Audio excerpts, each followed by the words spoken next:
Bien-aimés dans le Seigneur, j'ai pris que notre Dieu et Père soit pour vous un refuge, une forteresse, un asile, un endroit où vous pouvez trouver le secours, un endroit où vous pouvez trouver la protection.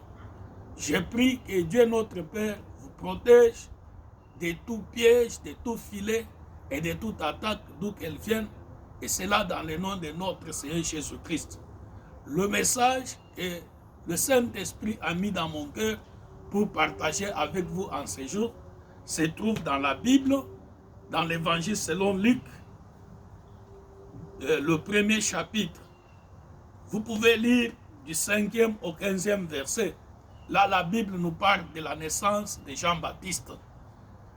La Bible nous dit dans ce passage-là que les parents de Jean-Baptiste, qui étaient Zacharie et Élisabeth, étaient vieux. La Bible les présente comme étant des gens qui vivaient d'une manière irréprochable devant Dieu, des gens qui obéissaient aux commandements et aux ordonnances du Seigneur. Mais ils n'avaient pas d'enfants, ils étaient stériles et ils étaient avancés en âge. Ils étaient tous de la famille de Lévi.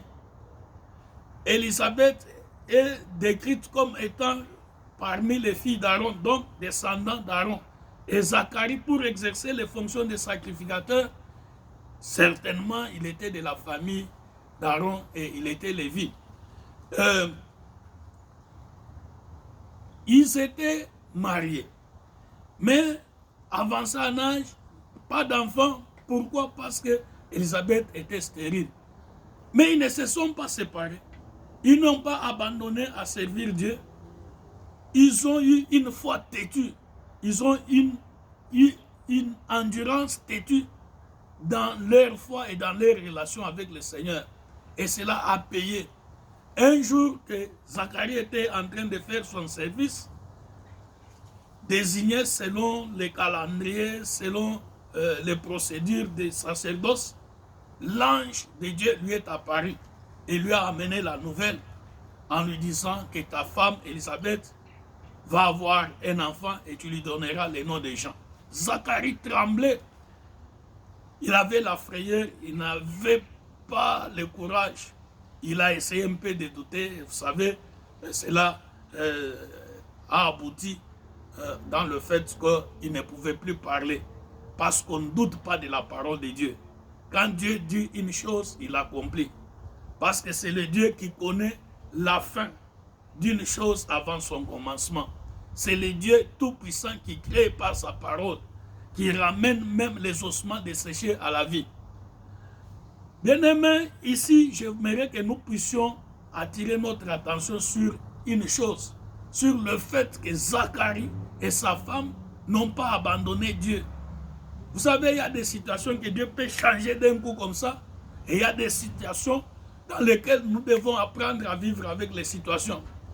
Prenez la vie de David par exemple. David a vaincu Goliath un coup comme ça et l'opposition, Goliath a été vaincu. Mais David avait aussi une autre opposition, l'opposition de Saoul, vous la connaissez bien. Mais cette opposition de Saoul à David a duré pendant 40 ans. David était déjà oint comme roi pendant que Saoul était sur le trône. Et cela a duré 40 ans pour que cette promesse et cette élévation de Dieu puisse s'accomplir. Bien aimé, il y a des situations qui changent comme ça et il y a des situations qui durent. Parfois, je ne sais pas quelle est votre situation. Peut-être vous voyez que votre situation dure. Votre situation ne change pas. Vous avez prié, prié et ne change pas. Je vous dis, il ne faut pas vous décourager. Si vous avez une situation difficile, têtue, il faut avoir aussi votre foi en Dieu, une foi têtue, une foi qui dure. Et ainsi vous allez voir les solutions. Il y a des situations qui sont comme Goliath, d'un coup comme ça fini. Et il y a des situations, des oppositions qui sont comme Saoul, qui vous combattent tous les jours. Mais ces situations ne vont pas vous tuer. C'est seulement une école par laquelle Dieu va vous former. Peut-être que vous êtes malade. Vous priez et vous dites rien ne change. Mais je vous dis que cette maladie-là ne va pas vous tuer. Parce que Dieu est en train de vous faire passer à son école, l'école d'endurance.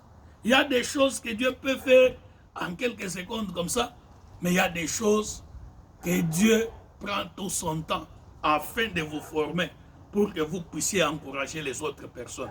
Quand Israël est sorti de l'Égypte pour aller dans la terre promise, normalement cette distance, les gens la faisaient un jour, deux ou 3 jours. Mais ils ont pris 40 ans. Pourquoi? Parce que Dieu voulait les former. Et Dieu peut utiliser les circonstances difficiles, une opposition qui demeure, une opposition qui dure, afin de vous former, afin que vous puissiez avoir une joie complète. Je ne sais pas.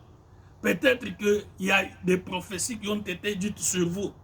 Vous serez bénis. Vous priez et vous voyez la situation financière ne change pas. Je vous dis, il ne faut pas vous décourager. Ayez une foi qui dure. Parfois, pas parfois, mais souvent, les promesses de Dieu attirent les combats. Vous savez, quand le combat de Joseph a commencé, quand il a appris que Dieu allait l'élever, c'est ce jour-là où le diable a décidé d'amener Joseph dans l'enfer, dans la difficulté, où le diable a décidé de le faire passer par la souffrance. Ses propres frères ont voulu le tuer. En Égypte, il est allé en prison. Et tout ça, humainement regardant, vous pouvez dire que Joseph ne deviendra pas grand. Mais le Dieu qui avait donné la promesse était fidèle. Et finalement, Joseph était devenu le numéro 2 de l'Égypte. Je vous dis, bien-aimés, la situation dans laquelle vous êtes en train de traverser, vous pouvez vous demander, mais pourquoi ces sorciers, pourquoi ces gens, ces occultistes, pourquoi ces gens qui s'opposent à moi, Dieu ne les tue pas d'un coup. Non, Dieu est en train d'agir, non pas sur eux, mais sur toi. Un jour, ces gens vont disparaître et ta gloire, ta joie sera parfaite. Comme Zacharie et Élisabeth, ils ne se sont pas séparés, ils n'ont pas abandonné Dieu. Je parle à quelqu'un.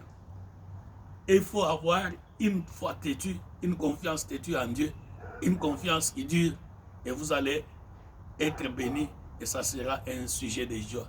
Que Dieu vous bénisse et qu'il bénisse sa parole, au nom de Jésus-Christ. Amen.